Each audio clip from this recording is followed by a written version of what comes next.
Berlokasi di Pulau Seram, Maluku Tengah, Gunung Binaya menjadi salah satu Seven Summit Indonesia yang rimbanya masih sangat terjaga.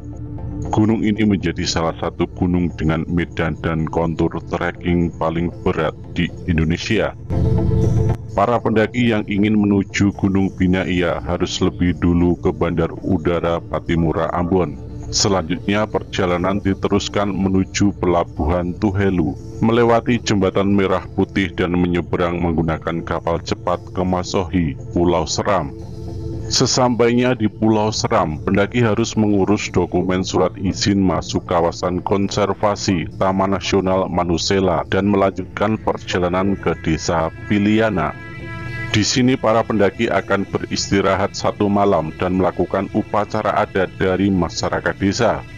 Upacara ini akan dipandu langsung oleh ketua adat dan meminta para pendaki untuk memakan pinang dan kapur sirih. Proses sudah menjadi aturan tidak tertulis yang pada intinya adalah untuk menjaga keselamatan para pendaki selama berada di dalam hutan.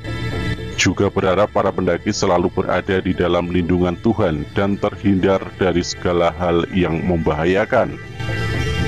Keesokan harinya, para pendaki harus berjalan menuju Desa Yaputi. Desa ini menjadi lokasi terakhir sebelum proses pendakian dimulai.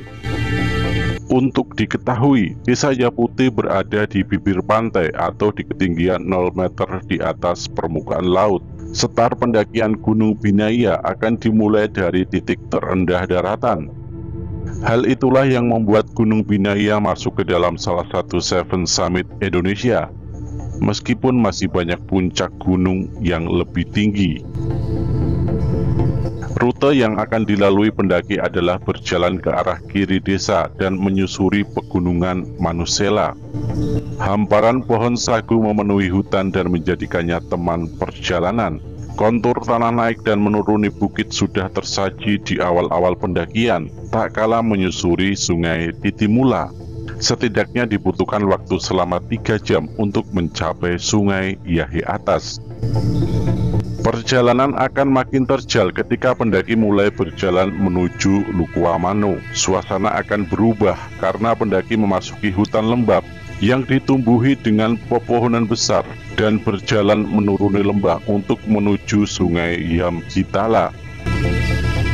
Setelah beristirahat sejenak, perjalanan diteruskan menuju shelter Ayemoto untuk bermalam seraya melepas lelah setelah disiksa dengan kerasnya kontur jalan pendakian Gunung Binaya. Di sini para pendaki juga bisa mengisi ulang kebutuhan airnya di sungai Ayemoto dan menjadikannya sumber mata air terakhir selama pendakian. Dari Ayemoto, perjalanan dilanjutkan ke Ayu Lanusalai hingga menuju Teleuna. Tanjakan curam nan terjal masih menjadi makanan yang harus diselesaikan oleh para pendaki. Perjalanan kembali berlanjut tak kala para pendaki masih harus berkutat dengan lembabnya hutan untuk menuju high camp, sebuah daratan kecil yang dirimbuni oleh pohon-pohon besar.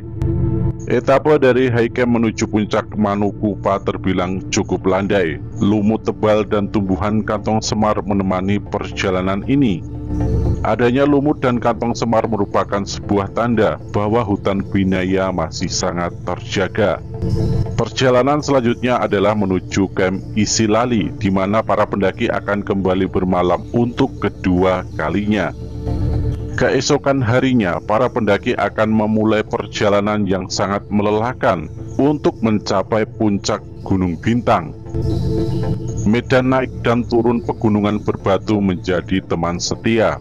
Perjalanan masih belum usai. Dari puncak Gunung Bintang, para pendaki akan menuju Nasapea yang memiliki daerah kelembapan yang cukup tinggi. Perjalanan kembali dilanjutkan menuju Camp Waifuku. Camp Waifuku merupakan daerah terbuka dan bisa melihat landscape alam yang membentang indah. Sebuah oase setelah lelahnya menyusuri punggungan bukit. Setelah beristirahat, pendaki akan memulai summit attack menuju puncak Binaya di ketinggian 3027 meter di atas permukaan laut. Uniknya, jika di puncak gunung lainnya bendera merah putih yang menjadi simbol di titik tertinggi, di Gunung Binaya adalah Pakis Binaya yang menjadi penanda puncak tertinggi. Mengutip laman Taman Nasional Manusela, pakis ini hanya ada di puncak Binaya dan tidak pernah ditemukan di lokasi lainnya. Di puncak tertinggi Kepulauan Maluku yang dilapisi batuan kars, Pakis Binaya mampu hidup dan bertahan hingga hari ini. Kekuatan pakis itu pula yang menjadikannya menjadi sebuah semangat bagi para pendaki. Bahkan ada seloroh yang menyebutkan, di sini kekuatan fisik dibina dan mental dianiaya oleh alam itu sendiri. Hal itu tidak berlebihan karena mencapai puncaknya dan menyusuri alamnya dibutuhkan waktu selama 7 hari lamanya. Sudah pasti kekuatan fisik dan kesiapan mental akan jadi faktor utama keberhasilan.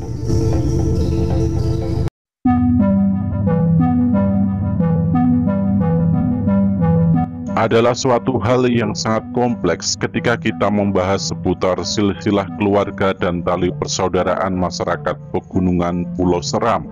Hubungan yang dahulunya sangat dekat, bahkan dikatakan sebagai saudara kandung, kini terpisah jarak dan kian renggang. Menurut Hasan, Kepala Saniri Negeri dari Desa Wahai Seram Utara, bahwa masyarakat pantai utara Seram dengan penduduk yang bermukim di kaki-kaki gunung memiliki satu ikatan keluarga yang dekat, kini kian menjauh karena jarak yang memisahkan. Pernah ketika misionaris Protestan gencar memasuki wilayah pegunungan, sebagian masyarakat yang muslim dan yang masih menganut animisme mulai memeluk agama Protestan. Sebagian pula memilih untuk tetap memeluk Islam. Pada waktu itu terjadi semacam konflik batin di antara mereka yang bersaudara. Tinggal bersama dalam satu wilayah dengan latar belakang keyakinan berbeda menurut mereka tidak benar. Kemudian diadakan sebuah perundingan yang dikenal dengan nama Perundingan Kursi Emas. Yang menjadi intisari agenda perundingan adalah terkait persoalan keyakinan dan kepercayaan yang masuk di Kanikeh pada waktu itu. Masing-masing tetap dengan pendiriannya ingin memeluk agama yang menjadi pilihan. Setelah melakukan perundingan bersama, maka tercetuslah kesepakatan bahwa siapa yang memeluk agama Islam harus turun ke pantai. Semua dicetus atas dasar kepentingan bersama agar tidak terjadi konflik lagi.